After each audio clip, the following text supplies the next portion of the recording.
Hello, good evening, and welcome.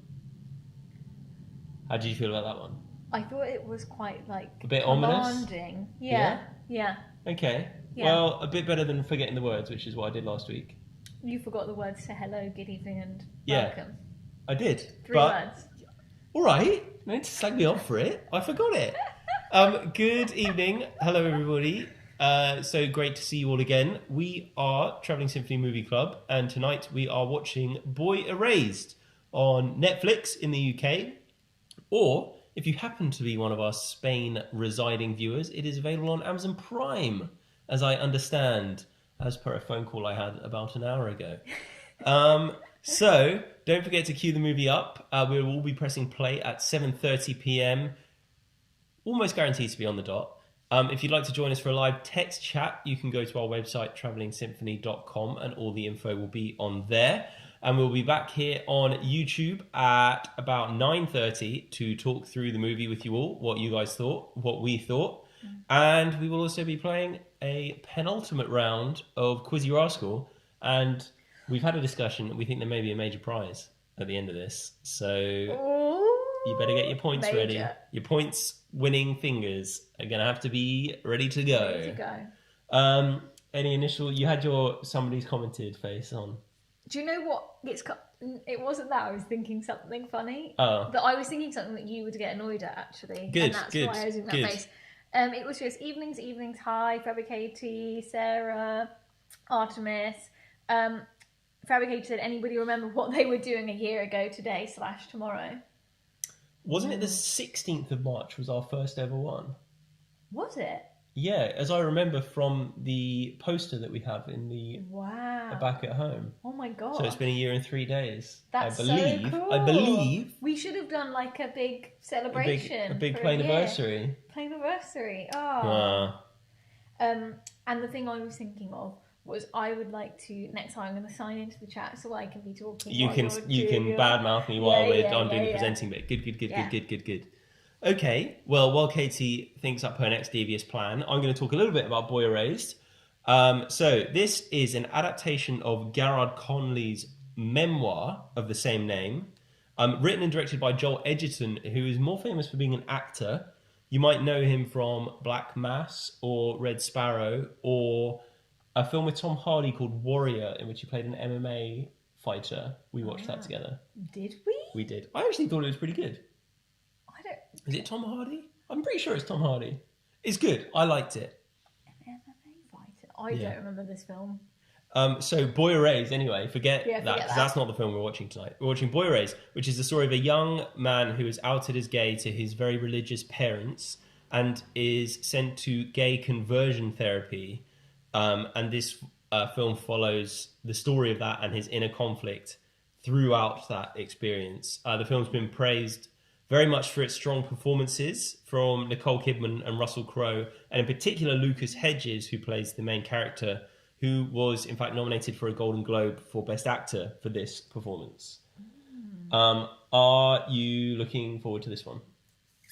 I'm intrigued because I've sort of read around like reviews and things, so I'm very interested because it's obviously based on this novel, based on a true story, but written and directed by a non-gay man. So I'm interested in how he sort of interpreted that.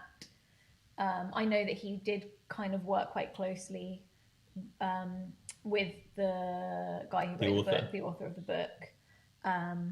So yeah, I'm interested from that perspective in how he's told the story. Sarah has asked, how dark are we talking here? Well, we haven't seen it yet.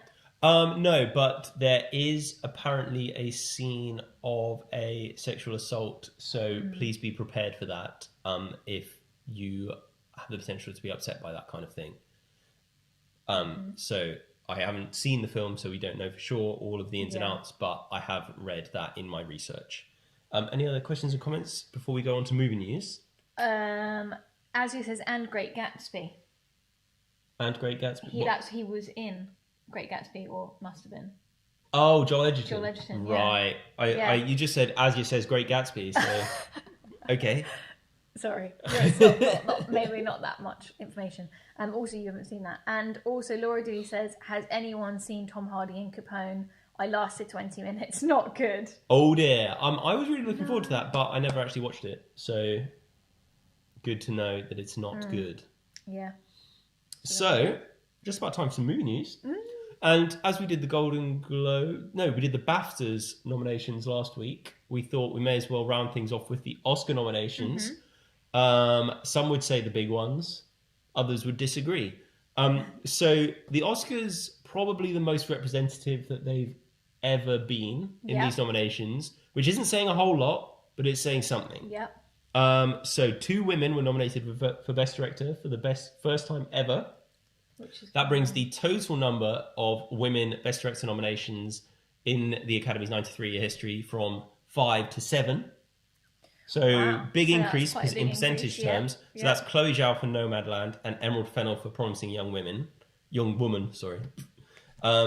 8 British acting nominees as well, including Riz Ahmed for Sound of Metal, and he's the first Muslim to be nominated for Best Actor. Oh, that's cool. Which is pretty cool. Now, the Netflix movie Mank is the highest in terms of nominations. It's got 10 nominations. It's the David Fincher film starring Gary Oldman about Orson Welles and the way he created Citizen Kane. It's another movie about making movies that the Academy seem to have an indecent amount of appreciation for. The reviews for Mank weren't amazing. We were considering putting it on our list for this, and we chose not to. But I'd be interested to hear what people thought who have seen it. Has anyone seen Citizen Kane as well? I'm interested in that because I know that when I was at school, me and my dad tried to watch it. It was in this very room, and we like fell asleep, and we couldn't finish it, and we just weren't bothered. And I'm thinking, would I feel differently if I tried to watch it now, or I just didn't get it? But Americans love it. Yeah, well, and also cinephiles. Well, I know it's almost like it's the monopoly of movies, right? Yeah. So people talk about it like it's the definitive great movie. Yeah. But I don't know. Maybe people who love film don't love it as much as people who want to pretend that they love film. Oh yeah, for the pretenders. So. That's controversial. I don't know. I'm going to leave that up to you guys to interpret. And another little snippet of movie news. The Snyder Cut of Justice League was released last night on Sky Go in the UK. This is a 4-hour re-version of the Joss Whedon Justice League movie, superhero ensemble movie. There was a fan campaign for years and years and years to get this made because of essentially the film... Zack Snyder had to stop doing the film due to a family tragedy, and Joss Whedon took it over, finished it, got trashed by the critics. Zack Snyder has since come back and redone it. The reviews are better for this film. Why is it 4 hours? Because he wanted to do like the definitive version. I don't know. That's so direct. It's so long. Like obviously 4 hours is longer than like Lord of the Rings extended edition. The reviews are better for this one than they were for the original, but that's not saying much. They're kind of middling. I think it might be one for the diehards. Probably. I don't think I'll be watching the 4-hour version. Probably not. Any? Yes, comments. David A said he has no real interest in seeing Mank, especially not having seen Citizen Kane. And C. Nolan thought that Mank was quite disappointing after a long wait between Gone Girl and Mank, but after a few rewatches, he likes it a lot more. Interesting. So that is interesting. And C. Nolan, a man known for his discerning taste in film. So, for sure. Angela Kennedy says hello and thanks for the trigger warning. So thank you, John. And Ben Green says, was that subtle board game snobbery, John? I'm glad that you picked up on it, Ben, because it was. Oh yeah, what did you say? About Monopoly. Oh, yes. I get it now. Yeah. I thought you meant that film had a monopoly of... No. It was about the board game Monopoly. Yeah, okay. Maybe that wasn't quite... Yeah, I got it. And David A said the original was Justice pretty League bad. was pretty bad. It was pretty bad. There's no getting around that. So, So, now... It's just about time for Parish Notices with Katie, which means it's time to switch devices. Time for Parish Notices with Katie.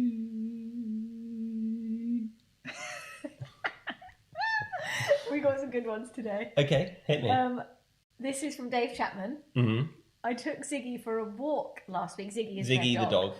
For a walk last week and managed to lose a glove whilst juggling her lead treats and training paraphernalia. Yeah. I would like to know more about Doesn't the training surprise me. paraphernalia. Yeah. This week, I did the same walk and found it perched upon a fence post where a kind stranger had placed it to be found. Brilliant. Isn't that Heartwarming. great? Compelling and rich. And you always see those gloves and you think, oh, I hope that person I hope finds they that. find that. Yeah. I've also been the putter. Of a glove. Yeah. Never been the receiver. Everything I've lost has been lost forever. Yeah, for sure. And then Sarah said, heating was power flush today. Loads of gunk came out. You'll have to ask Mike as I wasn't there. And now our house is properly warm for the first time ever. Wow. That's good. The plumber, when they came to service our boiler, first one recommended a power flush. And second one turned their that, nose up. Yeah. So, maybe we should split try it. decision on the power flush. I'd be interested just to see the gunk. Yeah. Not, like, well, you hate the gunk. I know, but if I don't have to be handling or clearing out the gunk myself, but I'm interested to see it. What comes out of the Okay, yeah, but every radiators. time I do the drains, Oh, no. you don't want to see the gunk. No, because you enjoy that job. I don't enjoy He loves it. Oh, we had this. It's not worth getting into because it's going to take the entire 3.5 minutes, and we need to talk a bit more about Boy Erased. But Fabricating wants to know the toilet break schedule for a 4-hour film. I would say it needs an intermission. I'm going to be honest. What would you do if you were in the cinema, though? You'd have to go. I'd not drink for the whole day beforehand. So, just to mark your cards as well, we're watching Boy Erased in about 3 minutes and 15 seconds. We will be pressing play at 7:30 and coming back here onto YouTube at 9:30 for our post-film conversation. So, a little bit more about Boy Erased in terms of what the reception was for the film when it came out in 2018. Broadly positive reviews, I would say. It got a certified fresh on Rotten Tomatoes. What's that? Like, It means it was a fresh tomato. more people liked it than didn't like Right, it. yeah. And people said the performances were particularly good. Quite an empathetic portrayal of the story told in an unflashy way. Like the director didn't kind of do a bit of like, look how much I'm good at directing. Yeah. In terms of people who criticised the film, they said that the main character comes across on screen kind of as a victim of their own story and nothing more. And people said there needed to be a bit more nuance in the storytelling and in the characters themselves. Now, you had some interesting points in this when we were talking about this before. Yes, I did. Round Joel Edgerton being a non-gay man, is that the point? Yes. Yeah. Because I think that he, from the sounds of it, really wanted to do the story justice. He read the book, loved it, didn't do anything with it because thought, I'm not sure if this is right for me to do it, but then sort of picked it up further down the line, worked with the author of the book a little bit, showed him lots of the scripts and versions and things. And he was very, very, I think he mainly wanted the gay community to like this film and think that what he did was, he'd done it justice, as it were. But that maybe that was to the detriment he now feels in terms of, like, he didn't maybe push boundaries a little, he maybe could have done a bit more with it. There were also parts where he could have added like comedy and a lighter tone and hasn't. So it'll be interesting knowing that going into it. Yeah, some things to look out for. Some things to look out for, yeah, definitely. A couple of last minute comments. Laura Dilly says, am I going to cry? I would say, if it doesn't take much, as you say, I'd say probably. Yeah. Possibly to probably. But then just think, because next week is Spider-Man Into the Spider-Verse, and I'm hoping there's not going to be any crying. You might surprise yourself.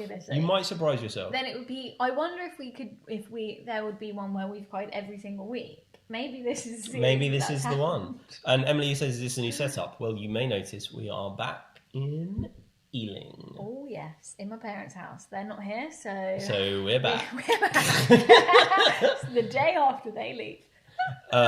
Yeah, but it also means that we can leave our kit all set up from week to week, which will be of great benefit to us. For sure. But ahead of our last one. So, we'll be pressing play in about 20 seconds' time. You hold this device. Thank you. Check to see if there's any more comments. I'm going to switch this to the remote control device.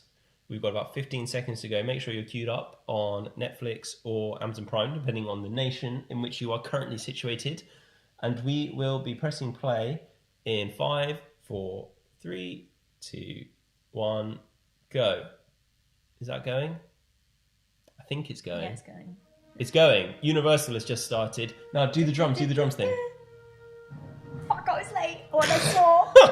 Oh, now we have to put explicit on this video. Oh, what a disaster. Anyway, hope you enjoyed the film. We'll be back here about 9:30 to talk through it all with you. And we will see you very, very soon. Enjoy. Bye-bye. Bye.